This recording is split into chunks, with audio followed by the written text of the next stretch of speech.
in securities and security analysis, which is about securities market.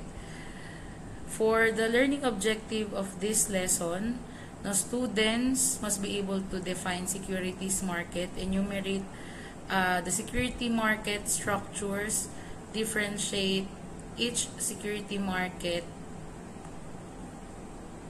structures. So, tatlo lang naman yung main points ng ating discussion. Definition ng securities market, ano yung iba't ibang security market structures, and ano yung pinagkaiba-iba nilang lahat. Okay, so let us first define what is securities market. So, according sa discussion or dito sa ating PowerPoint material, the securities market is a component of a financial market where securities can be bought and sold. It encompasses stock markets, bond markets, and derivatives market wherein prices of securities can be determined. So, if we were to differentiate securities markets to financial market, doon kasi sa financial market, mga anak, kagaya ng definition na binigay ko on the previous lesson, ang financial market ay literal na bilihan ng mga ari-arian. Sabi nga natin dati doon, merong iba't ibang klase ng financial market, and belong doon yung stock market, belong doon yung bond market, nandun din yung commodities market, na lahat pala ng klase ng assets, no, can be sold sa financial market. On the other hand, kapag sinasabi naman nating securities market, dalawa yung punto na binebenta, or three, no, yung mga assets na pwede lang ibenta, which is yung stock market, bond markets, and derivatives market.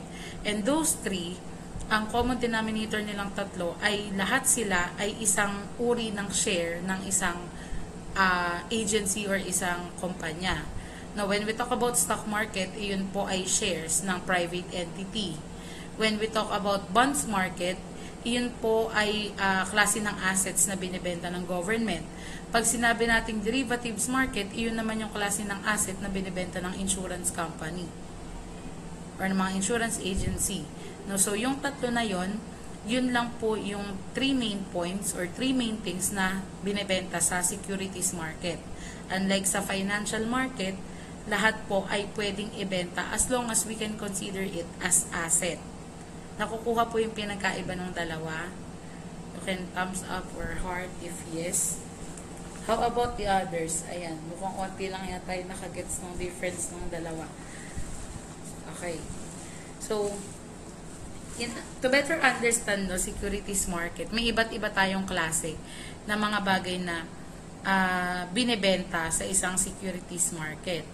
So, dito na natin mapapag-usapan yung classification of securities market.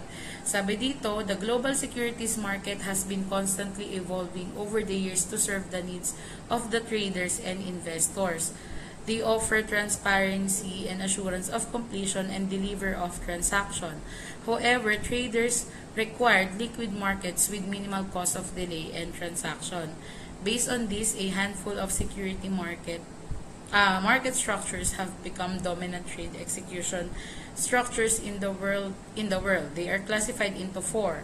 No, so sa classification ng securities market, apat, na nahati siya sa apat. Yun po yung quote-driven market, order-driven market, hybrid markets, and brokered markets.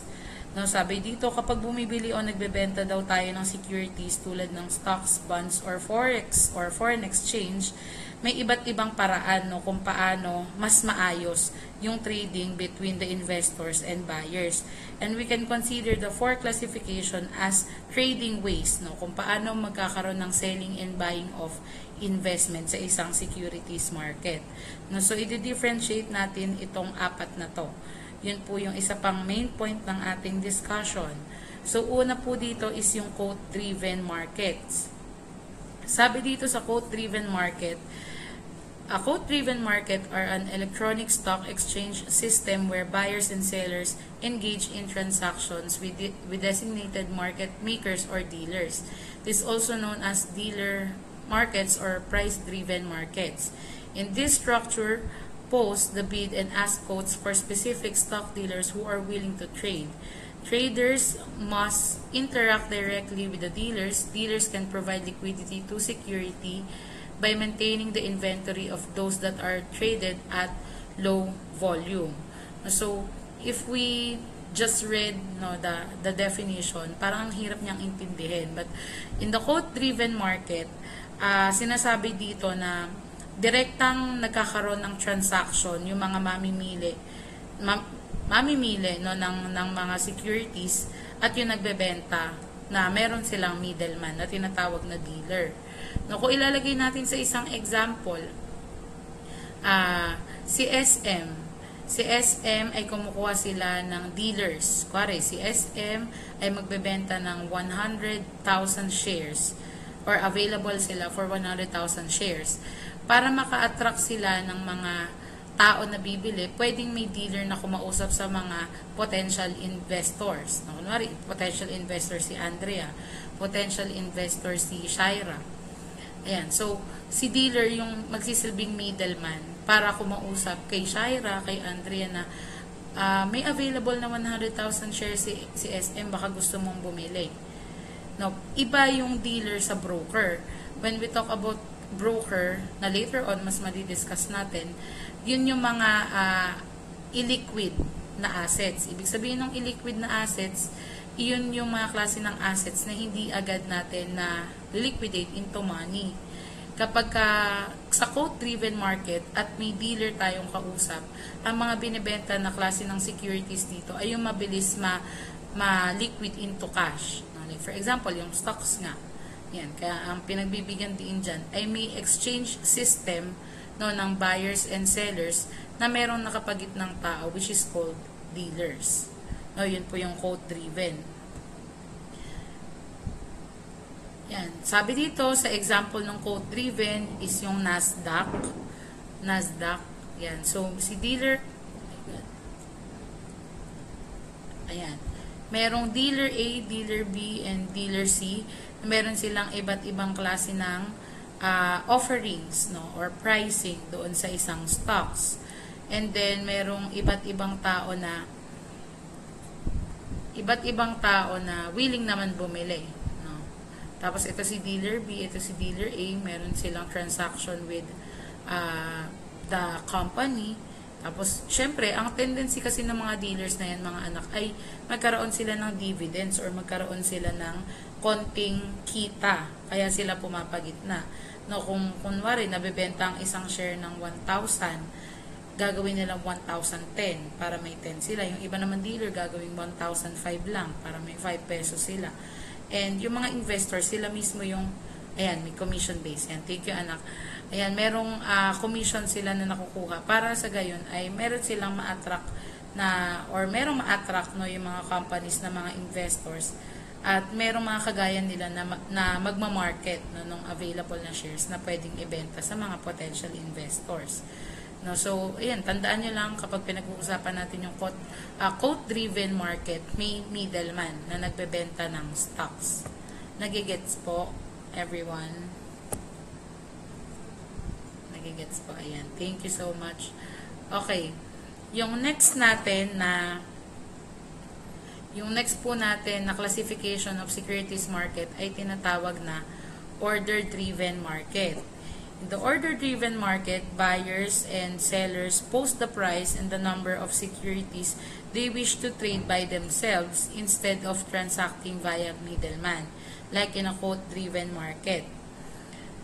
Most of this kind of structure is based on an auction process wherein buyers look for the lowest possible price and the sellers are looking for the highest price for the securities.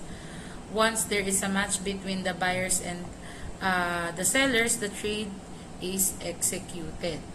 So, sabi nga natin kanina dun sa quote-driven, may middleman. Dito naman sa order-driven market, wala tayong middleman. Literally, ang nagbebenta po ng securities ay yung buyers at saka yung sellers yung directly na bumibili. Pwede rin namang order-driven, yung binibenta ng mga shares ng ibang mga companies. Like for example, si SM nagpost sila sa kanilang official page or official website na merong available na 1,000 shares na pwedeng bilhin.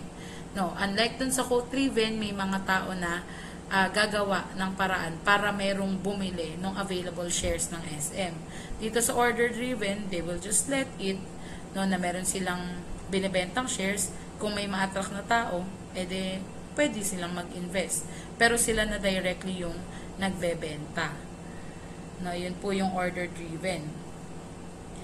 Another definition of order-driven is, yun, wala na nga dealer na nakapagitna. Yung mga namimili mismo ng securities, sila na mismo yung pwedeng mag-check sa iba't ibang klase ng companies kung meron silang offerings na pagbebenta ng stocks. No, karaniwan nga daw, auction daw ang ginagamit dito sa system na to para mas transparent dahil nakikita lahat ng order book. Yung order book is yung available shares na pwedeng bilhin, no, ng mga tao. And familiar ba kayo dun sa term na auction? Maybe some of you already know it. No, yung baka ang alam lang natin na auction is yung parang may nagbebenta ng mga certain things. For example, diamond necklace, may mga gold bars na binibenta, tapos parang binibid nila, o sino yung papatos dito sa halagang 1,000?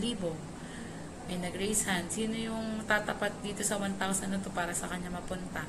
Ganon. Ganon yung auction, yung idea ng auction sa product. Pero, ganon din naman, may similarity rin siya sa order-driven market. Kasi, sa order-driven market, dahil sabi nga dyan, auction process, syempre, kung sino yung mga tao or mga investors na willing mag-invest ng mas malaki, sila yung mas bibigyan ng chance ng company na magkaroon ng shares. Like for example, si Ma'am Shania, si Ma'am Michelle, si Ma'am Daisy, lahat sila ay potential investor. May available na shares si SM. Ang willing bilhin ni Ma'am siya ay 1,000 shares, meaning kaya kong bilhin lahat. Si Ma'am Mitch ay 500 shares. Si Ma'am Daisy ay 100 shares lang. So, si SM bilang sila yung directly na nagbebenta, pwede nilang piliin na ako na lang or sa akin na lang as kay Ma'am siya, ibenta yung shares kasi mas marami akong kayang bilhin. And ganun yung idea ng auction naman sa securities market. Nagigets po, everyone?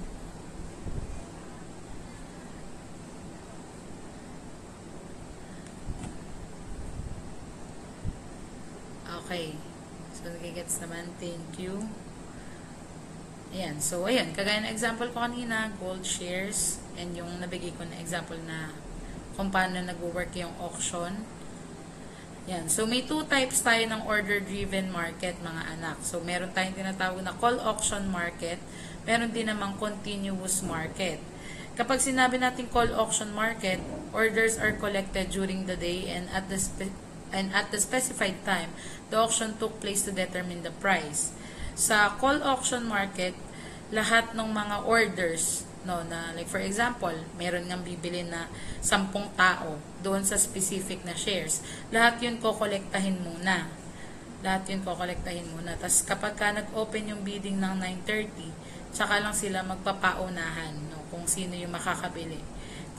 Parang pagbili ng ticket, meron ba ditong K-popper or mahilig manood ng mga concerts, ganyan. So, di ba yung idea nun parang paunahan? Parang kung gusto mong ma-VIP, tapos nag-ticket selling ng 6:30, kailangan 6:30 nakaabang ka na sa website.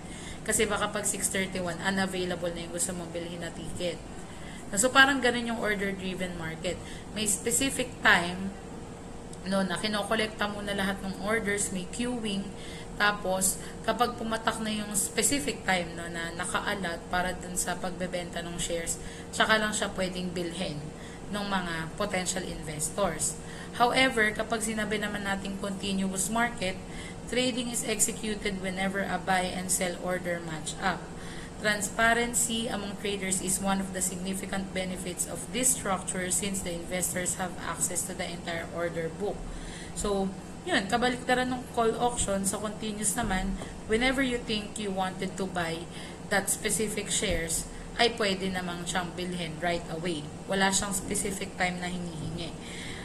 Anytime na magtugma yung presyo ni buyer and ni seller, pwede na magkaroon agad ng trade. No, and once again, sa order-driven market, ang nagbebenta ng shares, ang nagbebenta ng shares ay directly yung kumpanya or yung government, no? Hindi sila nagkakaroon ng dealers. Parang two-way transaction lang siya. Galing mismo sa company and galing mismo dun kay investor. Unlike dun sa quote-driven, si investor, may dealer, tsaka si company. Yun yung difference nilang dalawa. Nagigets po yung two types of order-driven market. Yan. Thank you. Thank you sa mga nag-confirm na nagigets. Okay. Yan. So, nabigay ko naman na yung example kung paano sila nag-work, yung call auction and continuous market. Yan. Next classification of securities market is called hybrid market. Now, the hybrid market combines the features of a quote-driven market and an order-driven market. And it is also known as mixed market structure. It is a blend of traditional floor broker system with an electronic trading form. In this structure, the investors can choose how they will do business either on the floor or via an electronic form. In the automated electronic system, trading can be completed in less than a second, while the broker-initiated trades from the trading floor will take a little longer period and 9 seconds is the most. Now, sa hybrid market naman, mga anak, pinagsama siya na order-driven and quote-driven. Now, sabi natin kanina, dun sa quote-driven, may dealer. Kapag ka naman order-driven, pwedeng continuous yung pagbili or through call auction. No, so, parang pinagsama natin nga naman yung traditional floor broker system with the electronic trading platform. Sabi dito, sa hybrid markets, pinagsama siya ng dalawang system. Pwedeng pumili ang investor kung gusto nila ng mabilis na electronic trading o yung mas traditional na broker trading sa trading floor. Kasi kung pipiliin natin yung mas mabilis na electronic trading, pwede nating i-consider si continuous market na dinidiscuss natin kanina sa types ng order-driven market. Kasi matulin dito dahil kung mag-meet or yung match, yung buy and sell ng shares, pwede anytime. Pero kung gusto naman natin yung traditional way na merong taong nagpapaliwanag, yung tao na mag-e-explain ng regarding sa shares na binibenta ng isang certain company, pwede nating i-consider yung order or yung quote-driven market na paraan sa hybrid. No, kasi sabi nga dyan, we can choose both. No, we can maximize the both worlds, no, of traditional broker system and electronic trading form. Pwedeng may dealer, pwedeng wala. At may mga klase ng companies na nag-o-offer ng ganito, na yung iba sa kanila gusto nila ay directly nilang nabebenta, yung iba naman gusto nila may dealer na magbebenta. And the reason behind it is, syempre may mga klase ng shares na kailangan talagang i-explain sa mga tao na hindi lang siya basta-bastang maliit or hindi lang ganun ka-easy access yung shares na pwede mong bilhin. Like for example, meron kasing klase ng shares na meron kang obligations doon sa kumpanya. No, kung bumili ka ng kung nag-alat ka ng investment for 1 million pesos, most probably meron kang role na gagampanan doon sa business. Kasi bukod doon sa nag-invest ka ng malaki, syempre ikaw gusto mo rin as investor na matrack kung nasa na yung pera mo. So somehow magkakaroon ka ng involvement. No, not unlike yung mga ibang klase ng shares na binibenta, pwede lang natin siyang bilhin or pwede lang natin gastusin yung mga extra money natin for the sake of it to grow or yung dividends nga na tinatawag. Yan. So once again, we can consider both worlds, no? At pwedeng traditional way yung ating gawin o kaya naman ay yung electronic, na pagbenta ng securities. Yun naman yung hybrid market. Yan, nagigets po. Tandaan nyo lang yung mga naka-bold, no, na naka-bold na definitions. Yun lang naman yung pinaka-importante, no, na description regarding that classification of securities market. Question so far, may tanong po ba? Calling once, twice, you can react like or heart if wala naman pong questions. Yan. So, thank you dun sa mga nag-confirm. And, lastly, dito sa discussion ng Unit 3, ito yung panghuli, no, na classification ng securities market. Ito ay tinatawag na brokered market. So, sabi dito sa brokered market, In this structure of the securities market, brokers or agents act as middlemen to find buyers for the transaction. It is frequently used for securities with no public market, such as unique or illiquid securities or both. No, the conjoint use of the brokered markets is for large block trades in bonds or illiquid stocks. So an example of this is the direct real estate market. This market contains assets relatively unique and illiquid. Usually, clients require the assistance of the real estate brokers to find buyers for their homes. No, so, just like what I've said on the first definition of quote-driven, meron nga rin tinatawag tayo ng mga brokers. Nahapyawan ko rin yung discussion ng brokers dun sa lesson 2. Sa idea naman ng mga brokers, sila naman yung tumatayong middleman, no, para magbenta ng mga klase ng investment na illiquid. Ibig sabihin ng illiquid, hindi siya agad-agad na convert into cash. And usually, ang kino-consider lang naman sa brokered market, most especially sa bansa natin, sa Pilipinas, ay yung pagbebenta ng bahay or real estate. No, hindi naman natin pwedeng tawaging dealers. No, kasi pag sinabi natin dealers, fast transaction talaga. We can consider the investment na liquiditable, mabilis siyang i-liquidate. Unlike kasi yung mga, yung real estate, yung bahay, yung condo, 'di ba? Yun usually yung may mga brokers. Hindi naman natin agad sila nabebenta kasi nga ibang klaseng investment 'yon. Yung usually ang binebenta sa brokered market ay yung mga klase ng investment na may depreciation value. Naalala niyo pa po ba yung word na depreciation? Ano ibig sabihin ng depreciation? Saan ba galing subject yon? Accounting. Pag sinabi natin depreciation, yan, bumababa yung value. Thank you, Joy and Ella May. Ayan, so, yan, usually yung mga nabebenta sa brokered market, sila yung mga nagdi-depreciate yung value. Unlike kasi, well, nagdi-depreciate din naman yung sa quote-driven, no? Yung stocks, yung bonds, pero not in a drastic way. No? Kasi kapag, for example, sa bahay, ang tumataas lang naman ng value kapag bahay yung binibenta ay yung lupa. But yung bahay mismo, may depreciating value yun. Yung mga appliances na nasa loob ng bahay, may depreciating value din. So, even if, yes, ayan, vehicle na second hand na. Totoo. Ayan, so, even if tumataas ang value ng lupa, pero yung bahay, yung appliances na nandun sa lupa, nagde-depreciate yung value. And iyon, pwede rin natin i-consider sa brokered market yung mga sasakyan nga, 'di ba? Once na nagamit na or second hand owner ka na, iba na rin yung value niya.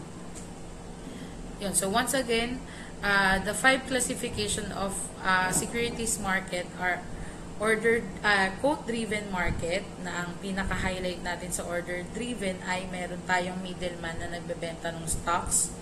Second is order-driven market. Sa order-driven market naman ay sila na mismo, si company na mismo yung nagbebenta ng securities para mabili ni sellers at hindi na nila kailangan ng middleman.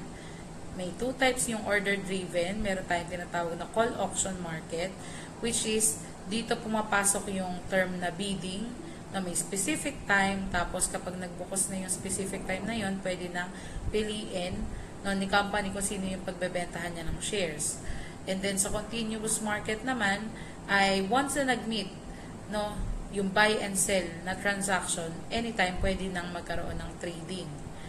And then yung hybrid market naman, pinagsama natin yung traditional floor broker system or yung quote-driven system or quote-driven market at saka yung order-driven market.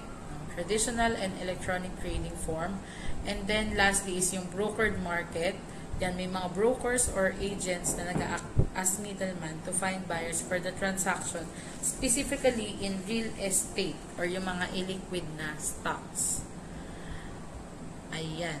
May questions po. If ever, ma'am, nag-depreciate yung structure, may possible po ba na madama yung lupa in total? Ganun po. Definitely, yes.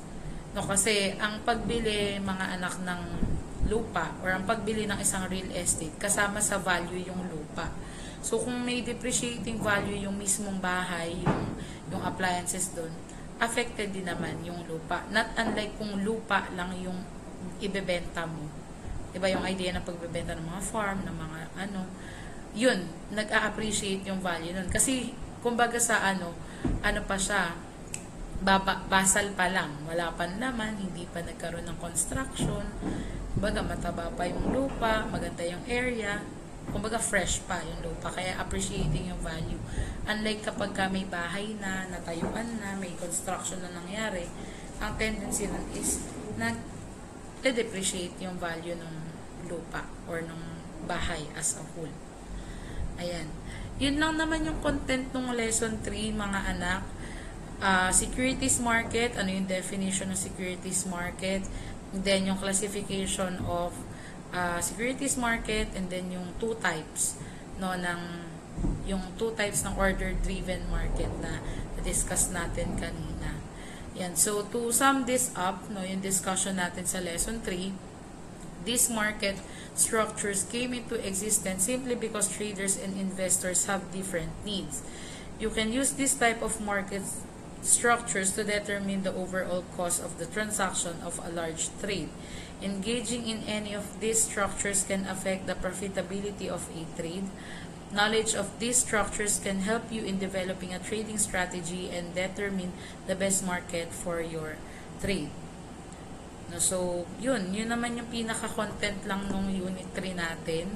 Securities market na yung naging focus natin. Ayan. So, I hope na even if nag-fast track tayo ng discussion, na intindihan nyo kung ano yung definition ng securities market, na enumerate natin yung iba't ibang security market structure, and na-differentiate natin yung iba't ibang securities market structures, which is yung code-driven, order-driven, hybrid, brokered, and ano ba yung naiwan ko? Yun na pala. Yung 4 lang pala na yun yung naging topic natin. Ayan. So, may questions po ba? Nabilisan ba kayo? Everyone? May questions, clarification, violent reaction, you can react hard or thumbs up if wala namang question so that I will be able to answer if may tanong. Ayan, thank you. And ayan, nasagot naman na yung tanong sa in-call message. Na-record ko to, anak, and I will post this on my YouTube channel para mabalikan ng mga wala dito yung discussions. Ayan, I will end this unit 3 or lesson 3 in a simple quote. Lagi ako naglalagay na ng ganito para quick reminder lang. Ayan, so for the quote of lesson 3, natandaan nyo lang, may the flowers remind us why the rain is necessary. Iba-iba uli yung interpretation natin, iba't iba uli yung pagkakaunawa natin dito sa quotation na to, but I hope na may everyone be reminded na even if everything is chaotic at the moment, may essence kung bakit siya chaotic. So, yun. Doon na natin i-end up yung Unit 3 or Lesson 3. Yan. Since wala naman kayong questions. And thank you so much for listening to this discussion, mga anak. And once again, if you have questions, you can raise it to me. Pwede naman mag-chat or sa class GC natin.